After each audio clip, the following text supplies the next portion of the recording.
So welcome back to the Leveraging Esser Office of Public Instruction virtual conference this afternoon. This session will be termed the Hall of Fame, where we will be showcasing some amazing districts across our state. Dr. Julie Mergel, our Chief Operating Officer for the Office of Public Instruction, will be handling this session, and we welcome you all back and are glad you're able to join us for this Hall of Fame discussion. Thank you. Thank you, Wendy.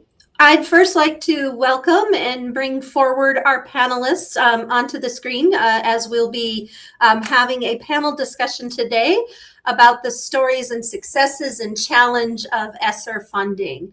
And so joining us today, we have Stefan Schreibes from Superintendent of Glendive.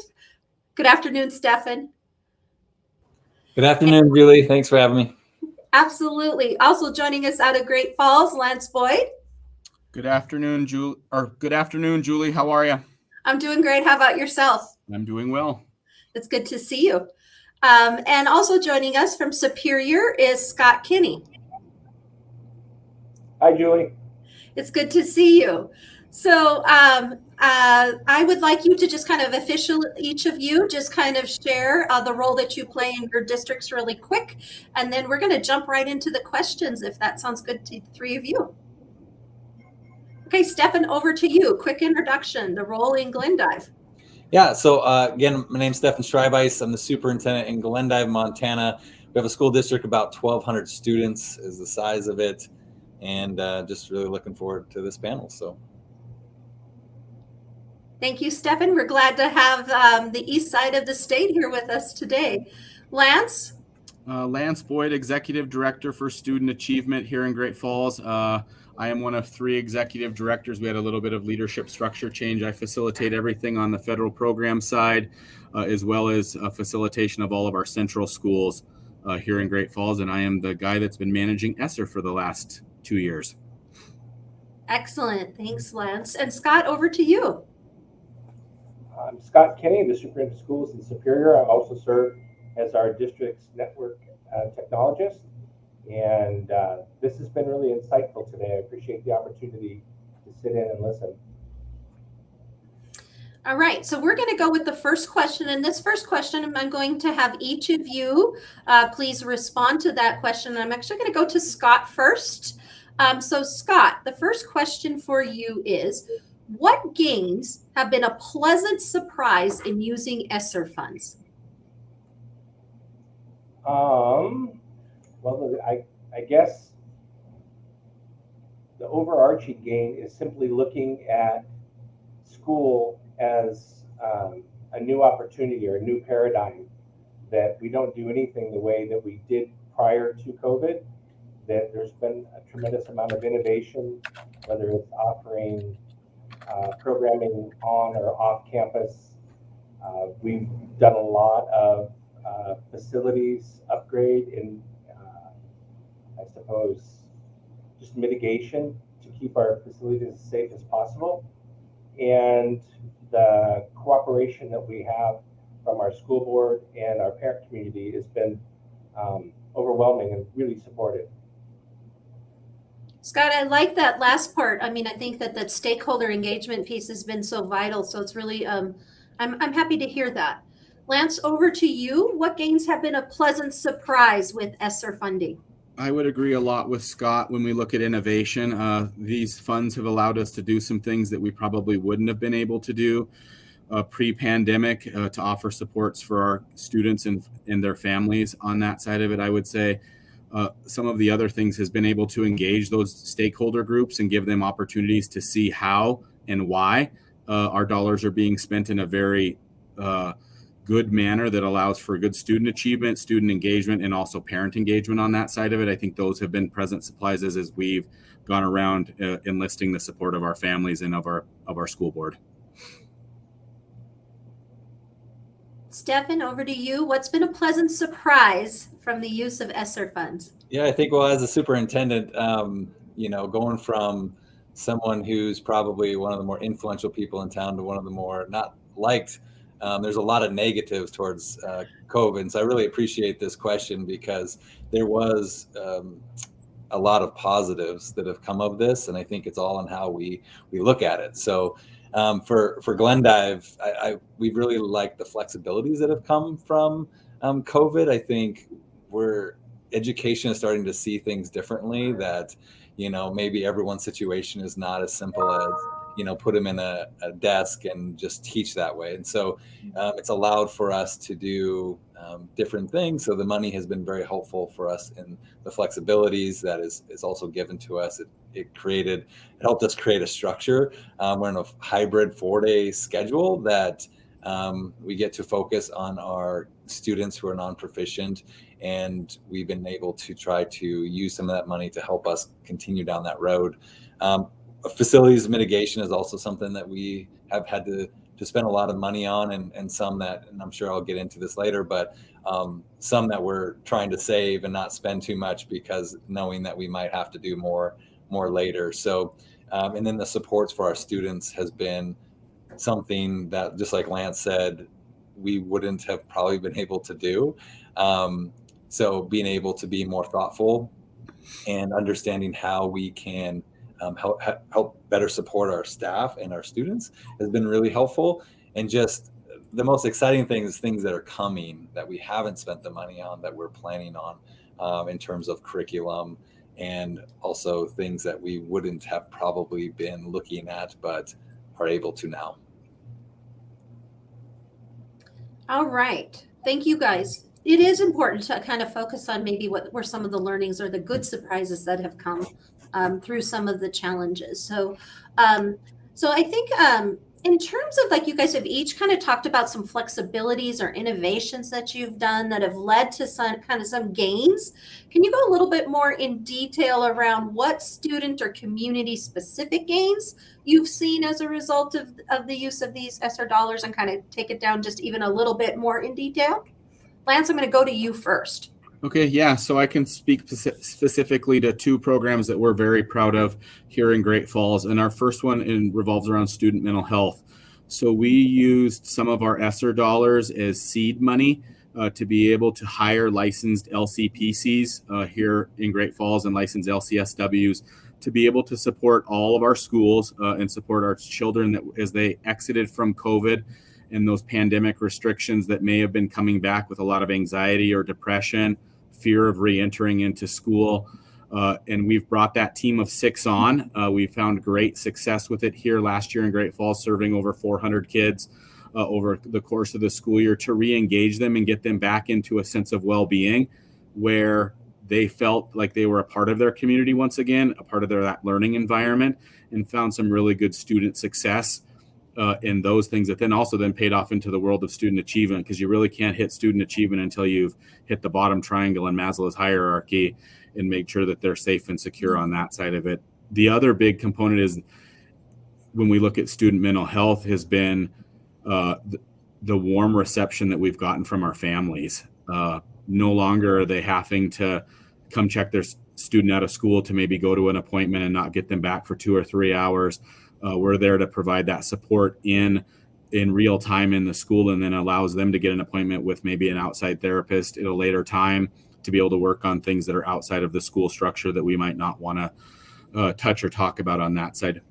I think the other big piece and proven point that we used a little bit of seed money to get off the ground with Esser funds that we wouldn't have probably been able to do well early was transformational learning, and being able to give students the access to proficiency-based learning and the opportunity to access their community to do some of their learning, whether that was through internships or job shadows, or the ability to go in depth into a CNA program, to then maybe as you pass your CNA license, become a part-time paraeducator in your high school, working in a special education classroom to support students within your high school. Those have found amazing success.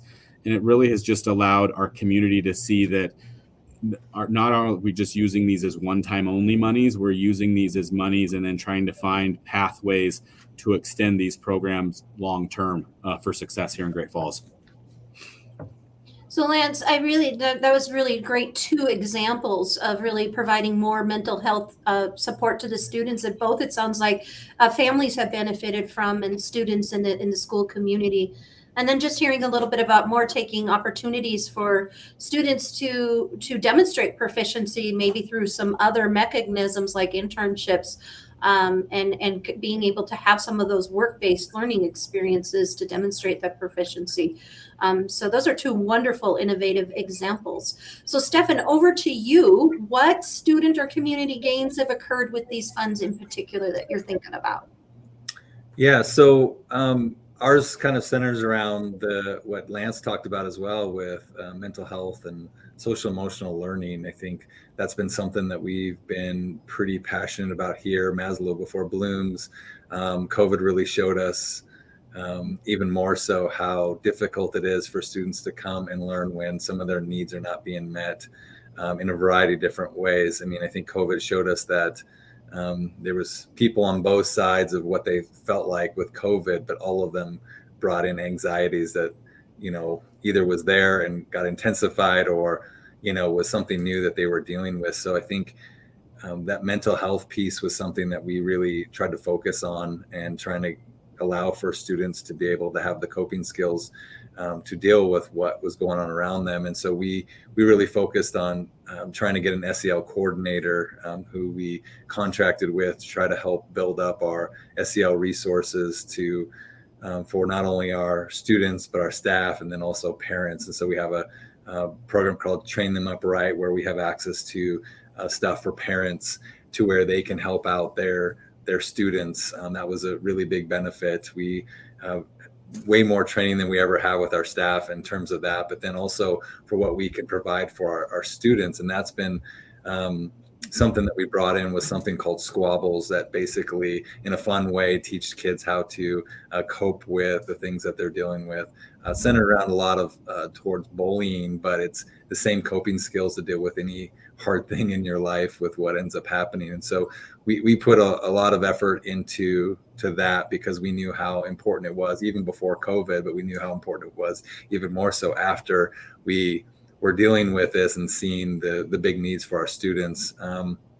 We also focused on a lot of transformational learning and pathways that we are trying to, we're on the front end of really getting these things set. We have quite a bit of pathways that we've developed over the last couple of years for students to, get to the finish line, but also really prepare themselves for the future that they want to have. And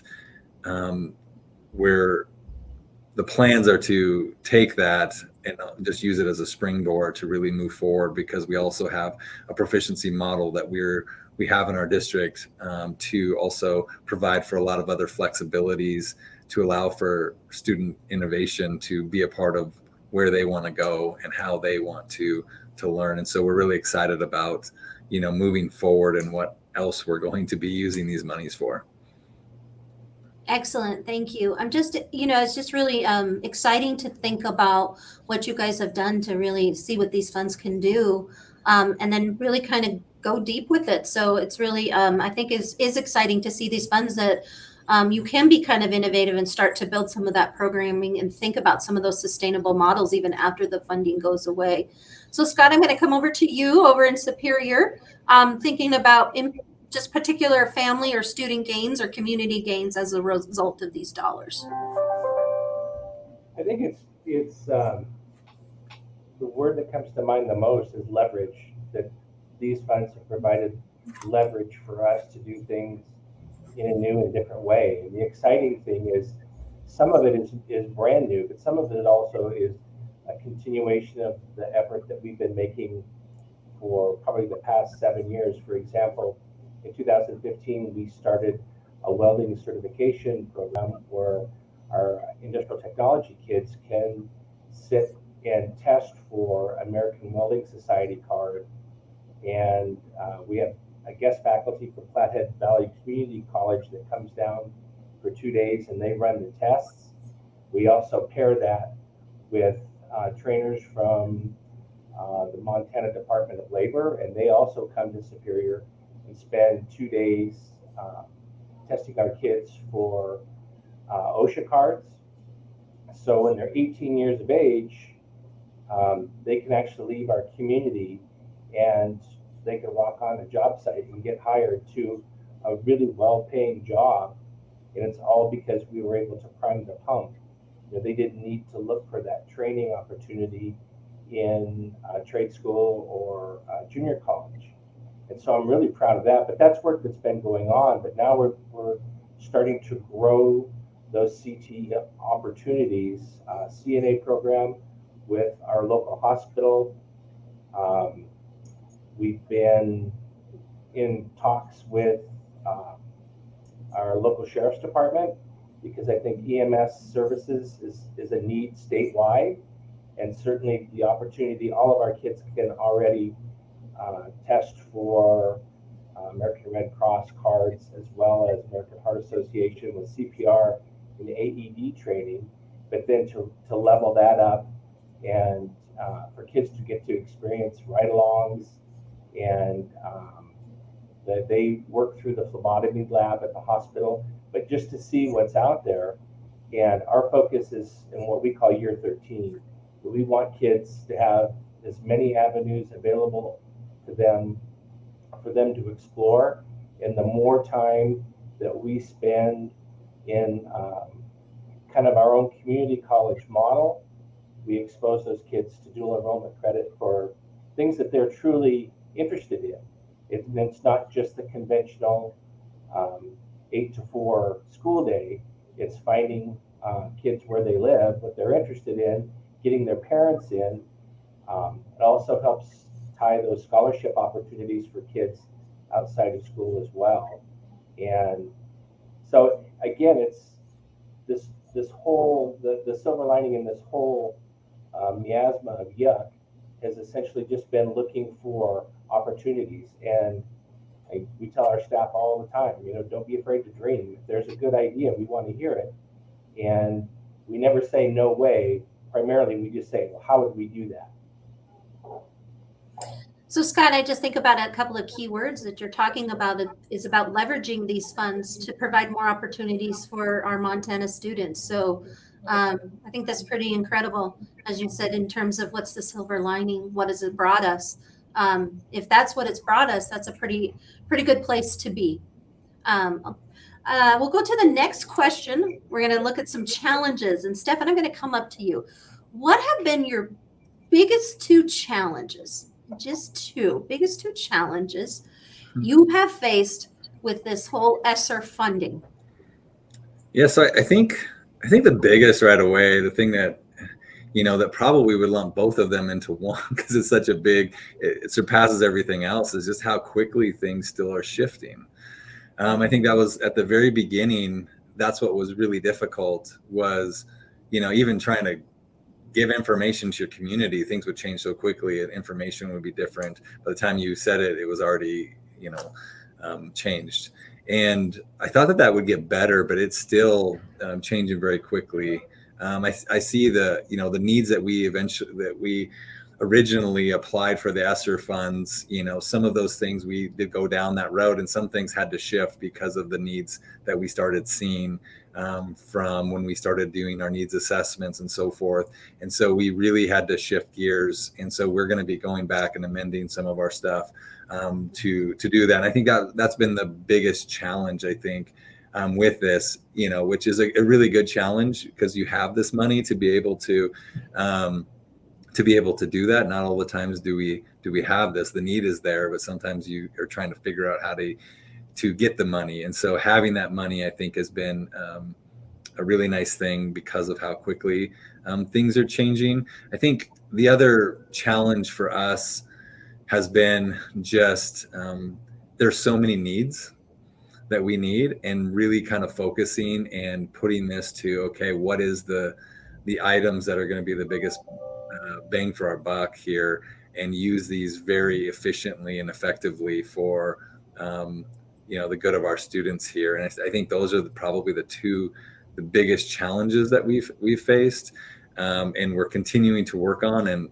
excited to be able to move forward. We just had a board retreat last week, where we were able to present to our board some of the the things that we're going to be doing this next school year to really help our district and ultimately our students out. So it's exciting, but yeah, those are the biggest challenges to figure out exactly what we should be using this money on to make sure that we're helping our students.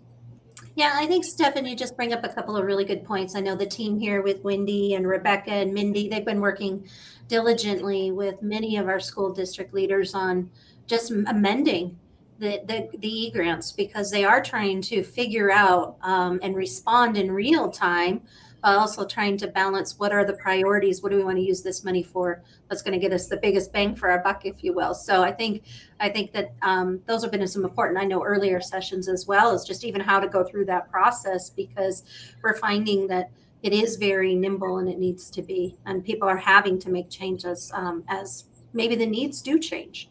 So Scott, over to you. I see we've lost Lance for a minute, but we're working on getting him back here. But Scott, over to you. What have been your two biggest challenges with our Esser funding? I think initially is knowing what in the world we're supposed to be doing. I would have loved today. Today has been outstanding, and everybody that's presented has presented something that's really useful. Because as Stephen was talking, or Stefan, I'm sorry, I was thinking at the time, geez, I feel like I need to go and start all over again, pull everything back up, because things have changed. It has been such a sliding slope. And what's unique about rural Montana, as opposed to any of the larger communities, is we have a heck of a time getting contractors out. So we've worked with, for example, an architect and my owner's representative that we used for a junior high building that we built in 2018. We've been able to continue working on the scope of the things that we want to accomplish to invest in our facilities, because that's something that, it's not just programming, but that will live well beyond our lives, for the next 50 years in our community. And we realize that these are one-time monies. And so again, we want to leverage those dollars in ways that will continue to improve and reinvest in just the physical space of school. And so it's been a grueling challenge just getting contractors to come out and give us bidding, quote on windows and HVAC and siding, where if we were in Great Falls or Missoula or Kalispell, we would have much more access to professional contractors for that business. So that's certainly been a challenge.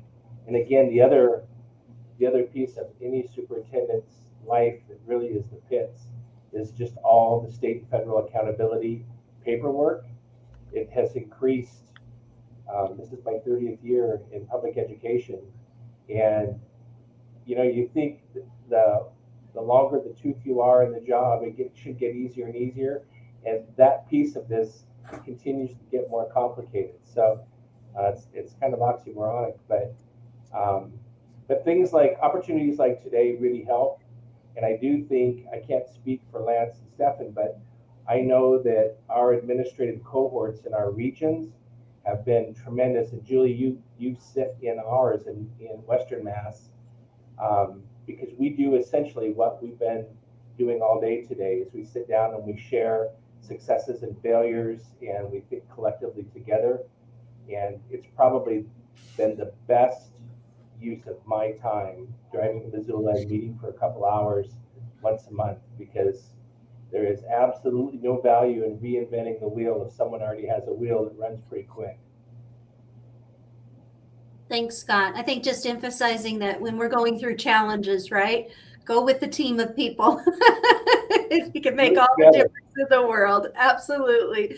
So Lance, over to you. What have been your biggest challenges with this Esser funding? Yeah, I think much like Scott and much like Stefan were talking about, I think the biggest one for us is making sure that as a leadership team, we've been open and flexibly minded with these dollars, where the pandemic was at, where it's at now, where it was at last year at this time, or even 6 weeks from the time you made your last amendment. Things change pretty quickly. So making sure that we're being adaptable and flexible, and making sure that we're open-minded with our stakeholders. I think when we went out to seek feedback or an idea was brought forward that the team was considering, and we were seeking that feedback, that we were giving it enough time where it could either work itself into happening or it could work itself out of happening, just based on the needs of the team that was bringing the idea forward. I think, to echo Scott's sentiments on contractors, Scott, even in large communities like Great Falls,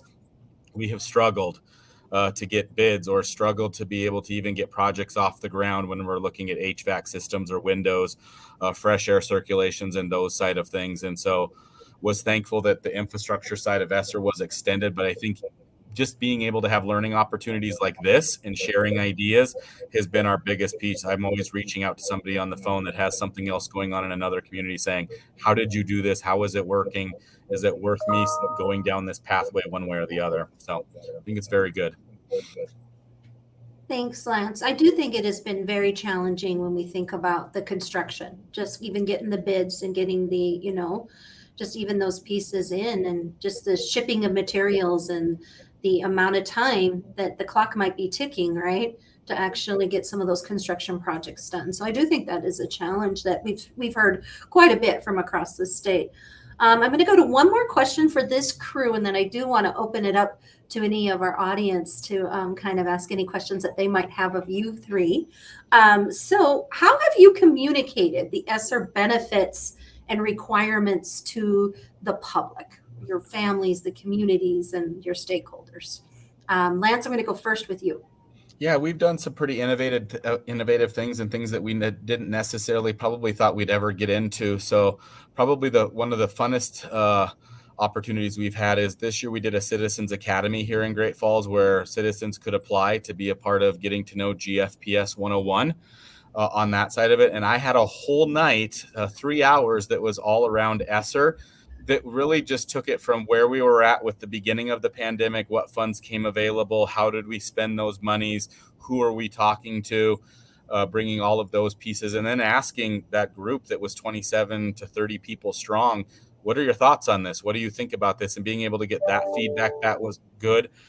We did superintendent advisory panels. We had collaboration with our union.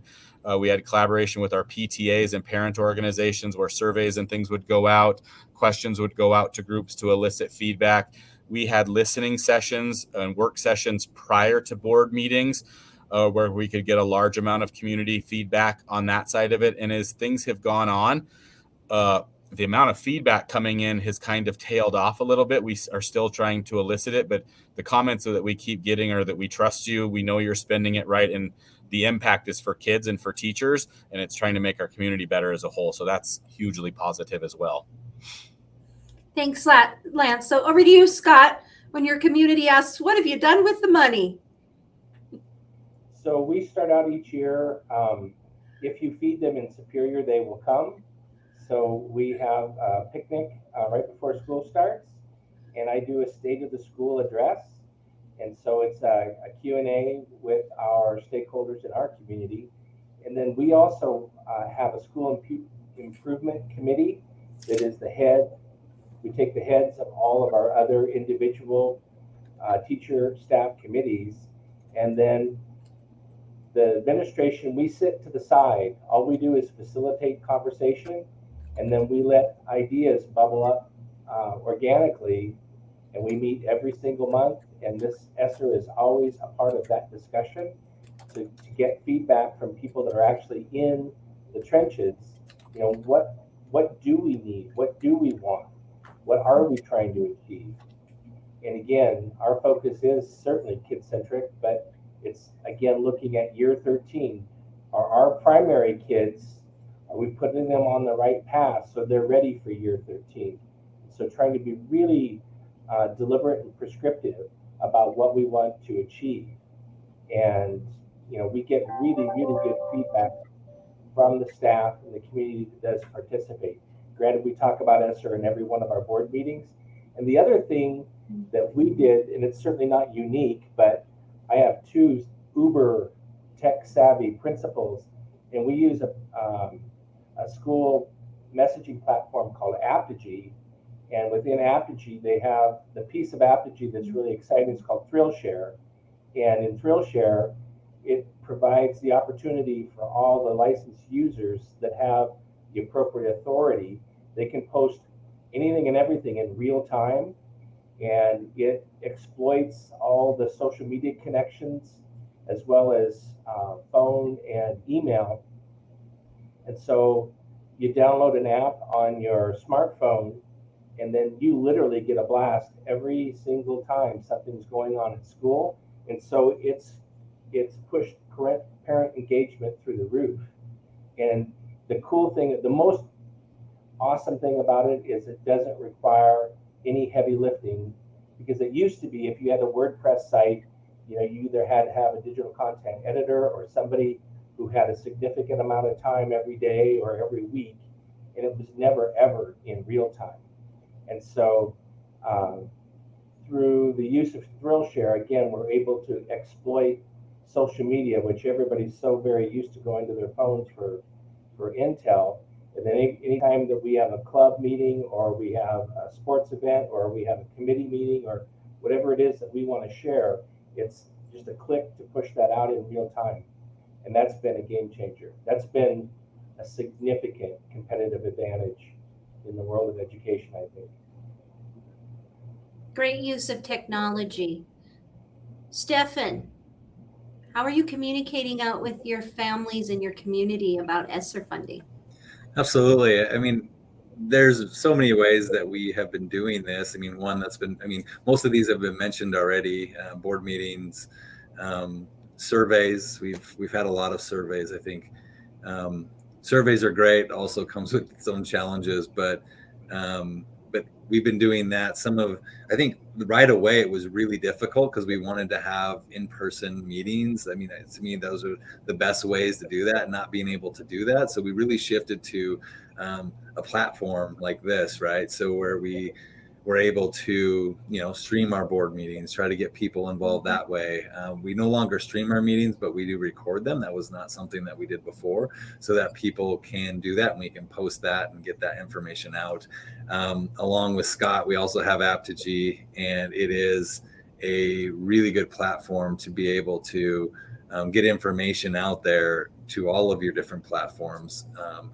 Everyone, I said one of the hardest things to do when we're talking about communication to the public is how do you get information out to people the way that they want to receive it?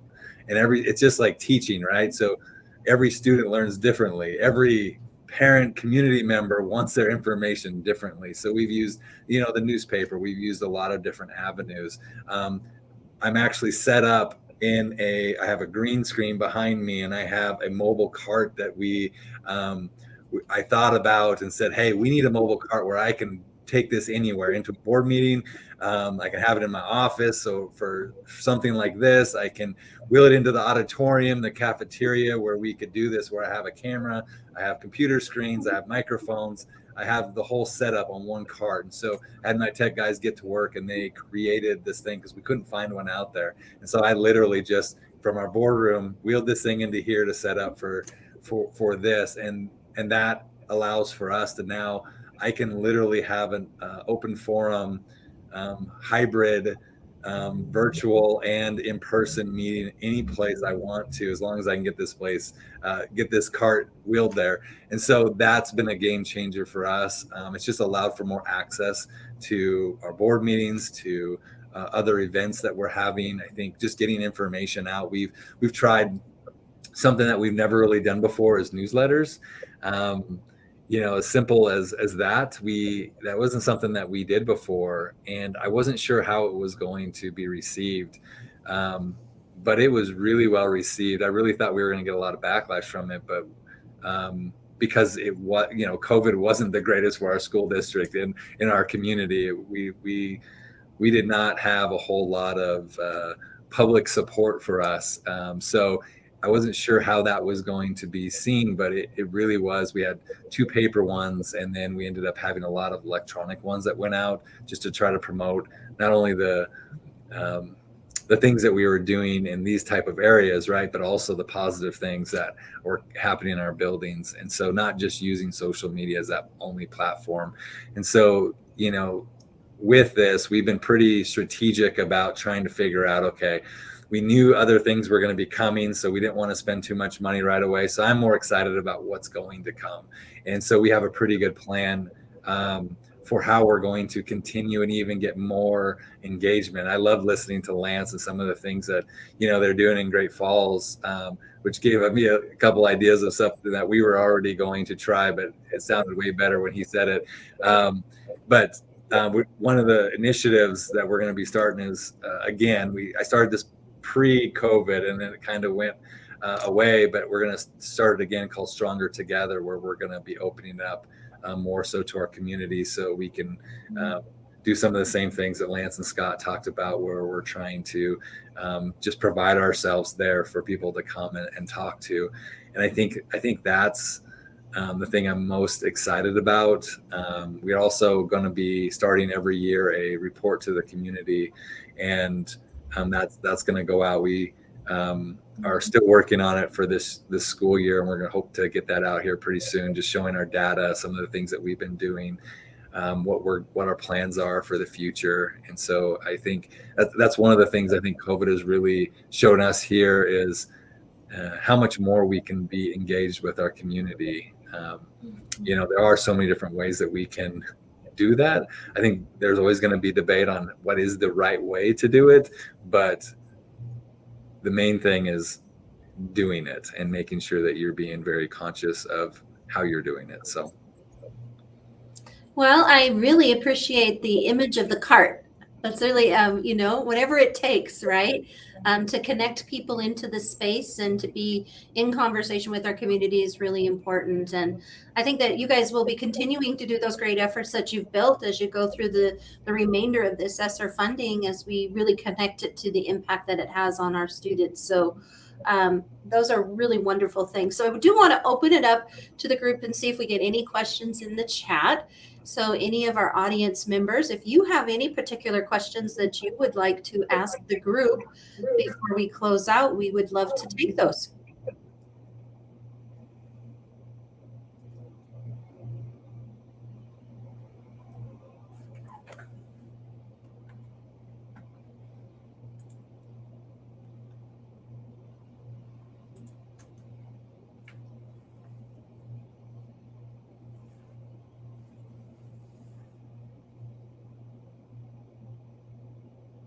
Okay, I'm not seeing any. So I'm going to give you guys an opportunity. If Scott, Lance, or Stefan, you have a question for each other, if you would like to ask each other, or if you would like to ask me a question, I would even be open to that as well. Are you going to, I've heard like the slide decks today are going to be put up on the OPI website, but will we have access to the video? Because I think, looking and reading is one thing, but listening to the experts talk about this stuff today has been really, really useful. And I want to be able to share this with my administrative team as well as my clerks.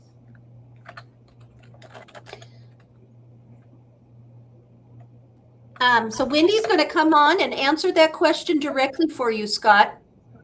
So yes, our recordings as well as the slide deck will be out there. And part of that is, as you saw, when we go through the slide, when we do the presentation, sometimes the slides may not match up because we want to have an opportunity to be able to answer questions. So the slide deck will have a little bit more. There are a few slides we weren't able to cover, and that will be in there as well. We'll also be taking the questions that were put forward earlier in sessions and making a Q&A type file. So we'll sort of synthesize that, direct it back to the slides and certain parts of the various presentations. And then we will be taking, because 3 of the sessions this morning are repeated this afternoon. So if there are any additional questions on those, we'll combine them together. So the entire content will be available in sort of hard copy, online, and audio visual as well. And I will say with that in mind, that as you look at any of those, if there are areas of improvement, we're continually reviewing this process. So if there's anything that we can do better in it from a presentation standpoint, a format standpoint, or just the content that we provided, would be great. There was tremendous feedback on the registration about areas that people wanted to have addressed, and that really helped us in terms of narrowing and looking at what we should present. So thank you. Thank you, Wendy. So Ray, I was just wondering if you could put up on the screen that slide. It was number 3. It's got a graphic on it. So this will be our final comments because we just have about 4 minutes here. I want you guys to take a look at this graphic really quickly and tell me what you take away from this as you look at the comparison of where we are in Montana compared to some neighboring states. And of course, you guys, CARES is Esser 1, Carissa is Esser 2, and ARP is Esser 3.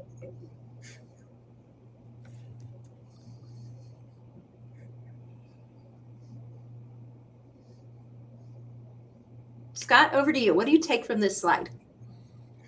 Well, it looks like we have some work to do with regard to making sure that everybody has CARES. That should be cleaned up and make sure that we're at 100%. I think in all of this, maybe the most important takeaway, at least for me, is that we have an opportunity to prove how valuable our schools are to our state, and that this money, again, it's an investment, but it shouldn't be a one-time investment. That good education, deliberate education costs. In 2009, we had a state facilities survey that was done by a group out of Seattle, came to every school district in the state of Montana, and they found in that audit, they found that the majority of our schools, the vast majority, are 50 years or older. And it's really tough to educate in this day and age, in the technical age of knowing, in a facility that was never designed, that has too much metal, for example, wasn't designed for wireless. And so I think the better of a job that we do at investing this money really wisely and demonstrating that this is not a want, that this is a need, that again is the leverage or the driver for making sure that schools are adequately funded, not just now, but into the future. Because we know, the labor market has always been tight. It's never been tighter for teachers in our state, that it takes special people to do what our staffs do every single day. And it's not arbitrary. It's done with great deliberation. And so I would like to just make sure that like Wendy had said earlier, you're given this opportunity, that we need to make good on that opportunity by showing just how diligent and how mindful that we can be about how we spend those dollars. All right, over to you, Lance. What do you take away from this slide? Thanks, Scott. Yeah, I take away the same topic Scott did. I think the other piece of it that I'll bring to the table is I think that just the opportunity to be able to tell your story and to share the partnerships that you have in place in your community and be able to get out the information that's important to our families and to our community, which is, this is where we've made the investment. Here's how the investment is paying off. Maybe here's how the investment didn't pay off and we're retooling it and looking a different way or moving in a different direction. Those pieces are important because, as Scott said, this can't be, for many of our districts, a one-time only investment, because we have made huge gains in our students and our families have an opportunity before them to be able to take this transformational opportunity with these Esser funds and extend it into a learning opportunity like we've never had before. If we don't strike while the iron's hot with these funds and transform education as it is before us, when are we ever going to do it otherwise? You guys are really good. Stefan, last word, over to you. What do you take from this slide? I hate that I'm last on this one because I'm going to say that they both stole what I was going to say. No, they have some really good points on this, and I echo everything that they said. I think another thing that I see here is that Montana is trying to do its due diligence to provide the best education for their students. You can see that we are not just totally just spending to spend. I think when this thing first came about, I think I did feel that right away. When we had the governor's money that we got a small timeline to do. And even though, we didn't just spend money to spend money, don't get me wrong, but that's what it kind of was, just like we had to get this done by December and we needed to do this.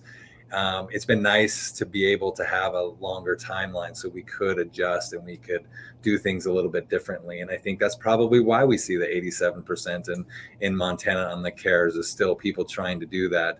I know that, you know, that's one of the things that we did is we really have been meticulous with making sure we aren't spending too quickly, that this stuff is spent in the appropriate, not only appropriate way, but for what's really needed at the time. And so I think that's a really good thing. The last thing I want to say is just, I just wanted to say a big thank you to OPI. I know that OPI gave us, I'm sure other people across the state, a ton of support in this. I knew that I could just pick up the phone and call, and I really appreciate, you know, Wendy now taking on this. She's been very helpful to us. And so I've just really appreciated that because this is a lot. I think it was Scott that mentioned earlier about how the administrative pieces to our jobs just keeps growing. It's not getting easier. And to be able to have people that can help us out and make sure that we are on track, having, you know, a phone call that says, hey, you're going to spend that money, right? Because we do want to get 100%. We don't want to be giving any money back. That's really important because at the end of the day, this all goes to our kids. Well, thank you, Stefan, for those final words. And so I just want to say thank you to Stefan, Scott, and Lance for joining us today and sharing their learnings and their expertise with their colleagues. And a special thank you to Wendy and the team that have done a lot, as you've said, Stefan, and we are very proud to be serving you guys and standing with you as we go through this. So thank you for that. That is all that we've got for you today. So you have a great rest of the day and have a great start of the new school year. Thank you, everybody, for attending today. And our next session that will be starting in just a few minutes, we'll be starting to repeat some of the sessions of this morning. We encourage you to attend those if you feel that you would like to gain additional information. So we'll start with at 2:45, the audit trails. We're going to start that in just a minute. Then we'll go into the amendments and cash requests, and we'll follow up again with navigating e-grants at the end of the day at 3:45. So thank you so much. And we'll be starting the audit trails process again, session again in just a couple of minutes here. Thank you.